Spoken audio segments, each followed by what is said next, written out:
In 1884, a federal documentation officer named Samuel Grant sat down with Chickasaw elders in Indian Territory, Oklahoma. His assignment was straightforward. Record what the displaced indigenous nations remembered about their original homelands before that knowledge disappeared entirely. What the Chickasaw told him about the Ohio River Valley has been sitting in federal archives for over 140 years. Almost nobody has read it carefully enough to understand what it actually says. Grant was not a romantic. He was not searching for lost civilizations or ancient mysteries. He was a government employee with a mandate, a notebook, and a job to finish before the elders who held this knowledge were gone. What he recorded that year was not mythology. It was not spiritual metaphor. It was specific, detailed testimony about a civilization that had built massive earthwork structures along the Ohio River corridor and had then vanished so completely that even the people who remembered them could not fully explain where they had gone. That testimony contradicts the dominant academic narrative about pre-contact North America in ways that the mainstream archaeological establishment has never satisfactorily addressed. The Chickasaw were not strangers to the Ohio River Valley. Before the Indian Removal Act forced them west, their territory extended across a significant portion of what is now Mississippi, Tennessee, and Kentucky. They hunted the river bottoms, they traveled the tributaries, they lived in proximity to the mounds for generations. When Grant asked them who had built the enormous earthwork structures that lined the Ohio River corridor, he was not asking people who had heard second-hand rumors about distant landmarks. He was asking people whose grandparents had walked past these structures regularly, whose oral tradition had preserved specific knowledge about them across many generations of direct geographic proximity. The Chickasaw answered with a clarity that Grant noted explicitly in his documentation. The mound builders were not their ancestors. They said this without hesitation and without qualification. The builders were a distinct people, a civilization that had preceded the nations the Chickasaw themselves recognized as historical. They had come before. They had built on a scale that nothing the Chickasaw or any nation they knew had ever replicated. And they were gone before the Chickasaw oral tradition had any living memory of them as contemporaries. This is important. A culture inventing an explanation for structures it does not understand tends toward mythology, toward gods or giants or supernatural origin stories. The Chickasaw did none of that. They described people. Organized, skilled, purposeful people who understood things about construction and engineering that subsequent nations did not possess. That specificity is not the signature of invention. It is the signature of preserved historical memory. The Ohio River corridor contains some of the most extraordinary earthwork construction in the ancient world. The Hopewell culture, which archaeologists place between roughly 100 BCE and 500 CE, left behind geometric enclosures, burial mounds, and effigy earthworks across an area stretching from the river's headwaters in Pennsylvania all the way to its confluence with the Mississippi. The sheer scale of this construction is difficult to absorb when you encounter the actual numbers. The Great Circle at Newark, Ohio, encloses an area of over 4 square miles. The earthen walls of the Hopewell earthworks at Portsmouth, Ohio, extend for miles along the river terraces in patterns of geometric precision that required sophisticated surveying capability to execute. Single burial mounds contain millions of cubic feet of carefully placed earth, graded in distinct layers of different soil types that archaeologists have confirmed were selected and transported from specific locations rather than simply scooped from the nearest available ground. You do not build like that accidentally. You do not build like that without knowing exactly what you are doing before you begin. This is the product of people who arrived at the construction site with a plan already solved, not people figuring it out as they went. The Chickasaw accounts Grant documented described this quality directly. The elders did not speak of the builders as people who had gradually learned to construct larger and larger mounds through generations of trial and error. They spoke of them as people who already knew, people who arrived with knowledge already in hand and executed it with a consistency that left the same geometric precision visible across hundreds of miles of river valley. This is a critical distinction, and it is one that conventional archaeology has struggled to accommodate within its preferred narrative of slow incremental cultural development. What Grant documented in 1884 was not simply an origin story. It was a technical assessment from people who had studied these structures through direct observation across many generations. The Chickasaw described the builders as possessing organizational capacity that extended far beyond simple labor coordination. They described a civilization with internal hierarchy, specialized roles, and the ability to sustain large-scale construction projects across extended periods without the organizational structure dissolving under its own complexity. That description matches the physical evidence exactly. Hopewell sites contain evidence of craft specialization, long-distance trade networks, astronomical knowledge encoded into earthwork alignments, and water management systems that required engineering understanding well beyond what any purely subsistence-level society could have developed or sustained. The Chickasaw were not embellishing. They were describing what the ground itself confirms when you measure it carefully enough. The academic assumption has long been that indigenous oral traditions, however culturally valuable, cannot preserve accurate technical information about civilizations separated from the teller by many centuries.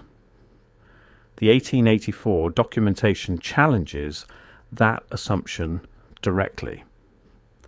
The Chickasaw were not separated from the mound builders by mythology.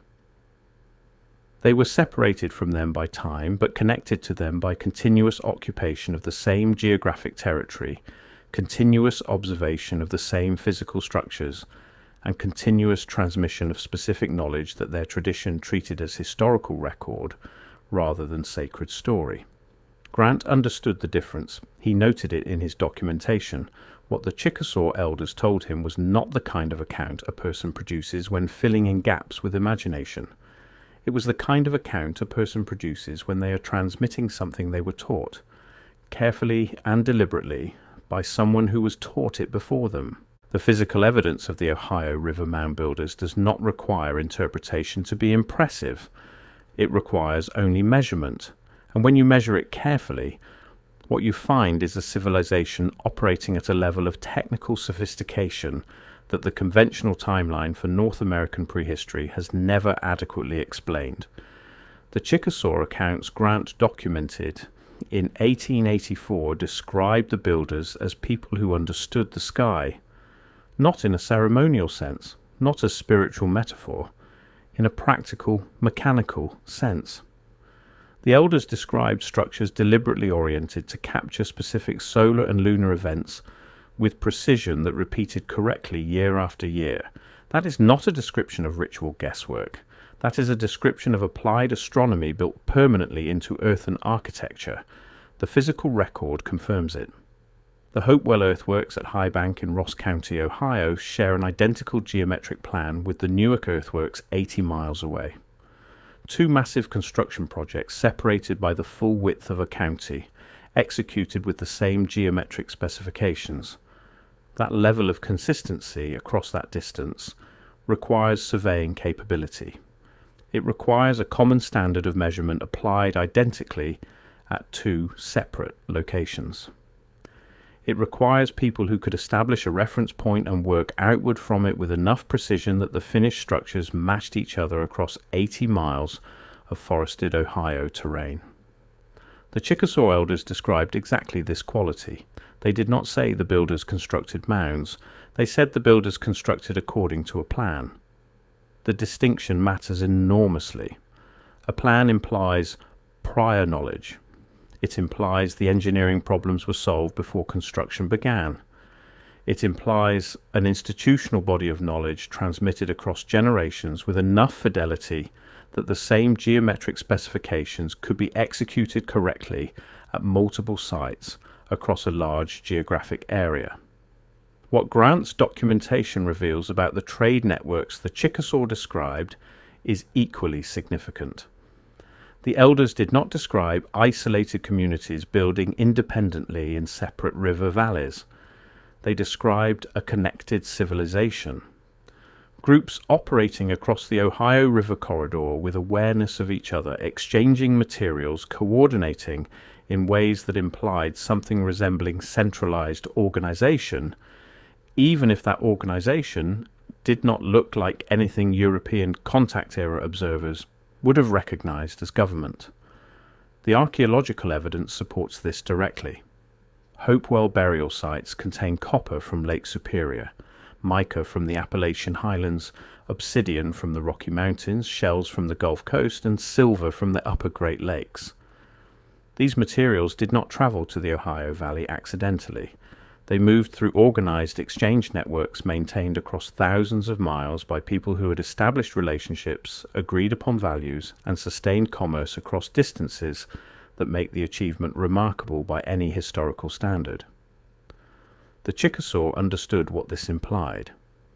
Grant noted that the elders spoke of the builders not as isolated mound constructors, but as the center of something larger, a civilization with reach. A civilization that other peoples brought things to and received things from. A civilization whose influence extended far beyond the river valleys where their most visible structures still stood. That description is not mythology. That is an accurate characterization of what the Hopewell archaeological record actually shows when you map the distribution of exotic materials across the burial sites of the Ohio corridor. The question of what ended this civilization is where the Chickasaw accounts become most specific and most difficult to dismiss. Grant recorded that the elders did not describe a gradual decline. They did not describe communities slowly shrinking, trade networks quietly contracting, construction projects tapering off as populations dispersed. They described something more abrupt, a disruption significant enough that the knowledge the builders possessed was not passed forward, not diminished, not simplified, lost. That distinction is precise and important. Civilizations in decline typically pass some portion of their knowledge forward even as they contract. The Chickasaw account suggested the mound builder collapse was different in kind.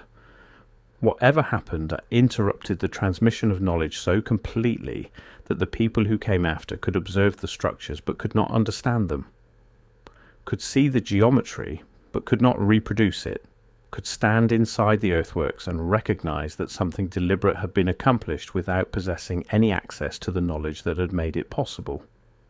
The Chickasaw were among those people who came after. They said so plainly to Grant in 1884. They walked among the structures. They maintained what knowledge their tradition had preserved about the builders, but they did not claim to fully understand what they observed. They claimed only to remember that a people had existed who did understand it, and that those people were gone in a way that felt, even across the distance of generations, less like a fading and more like a door closing. The detail in Grant's 1884 documentation that receives the least attention is also the most specific. The Chickasaw elders described the physical appearance of the mound builders as distinct from any nation they recognized from their own historical memory. They were not describing gods or giants, they were describing people, but people who looked different enough from the nations that came after them that the Chickasaw tradition had preserved that difference as a distinguishing characteristic across however many generations separated the elders of 1884 from the last living memory of the builders themselves. Grant noted this carefully. He asked follow-up questions. The elders did not retreat into vagueness when pressed. They maintained the distinction with the kind of consistency that appears in testimony when a person is transmitting something they were taught rather than constructing something in the moment. They had been told this. They were telling it forward.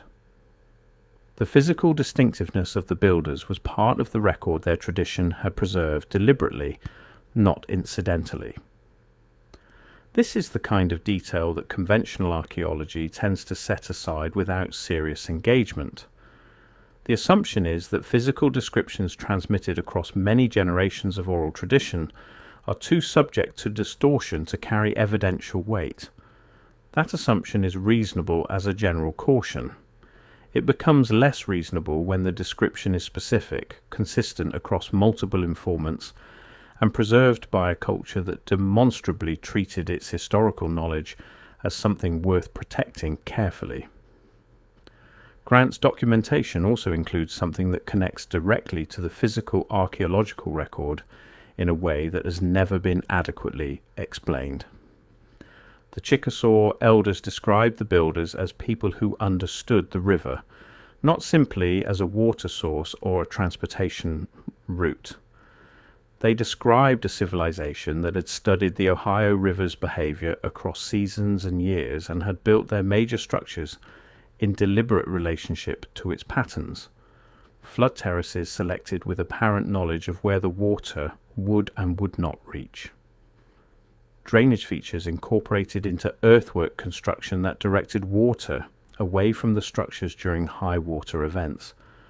Site selections that placed major ceremonial complexes at elevations that kept them above even the most severe historical flood levels.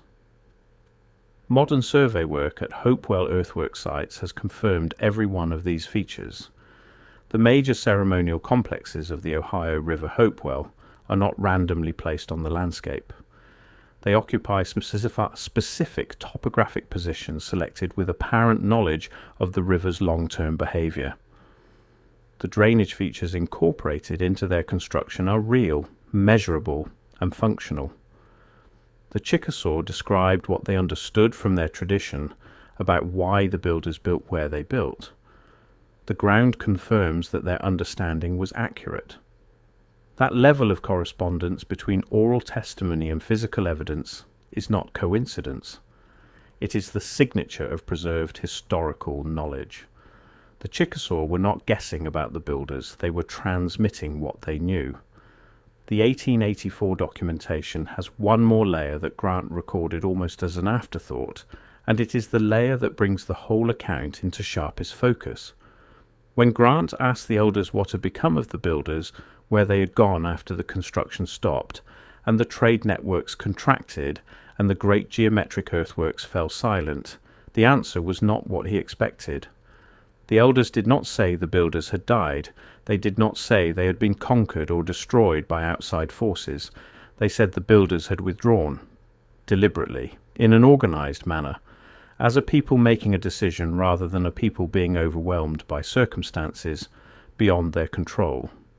The direction the Chickasaw gave for that withdrawal was south, down the river system, toward the Great Water. South of the Ohio River corridor, following the river systems downstream, leads to the Mississippi. The Mississippi leads to the Gulf Coast. And the Gulf Coast, in the period of the Hopewell decline, somewhere between 400 and 500 CE, was a shoreline from which the open water of the Gulf of Mexico extended southward toward the Caribbean and beyond. The Chickasaw did not speculate about where the withdrawal ended. Their tradition preserved the direction and the manner of the leaving. It did not preserve the destination. And that absence, the silence at the end of the account where the destination should be, is its own kind of answer. The builders went somewhere their tradition could not follow, somewhere the land could not keep a record of, somewhere that left nothing behind except the structures they had built in the Ohio Valley, and the memory of a people who watched them go and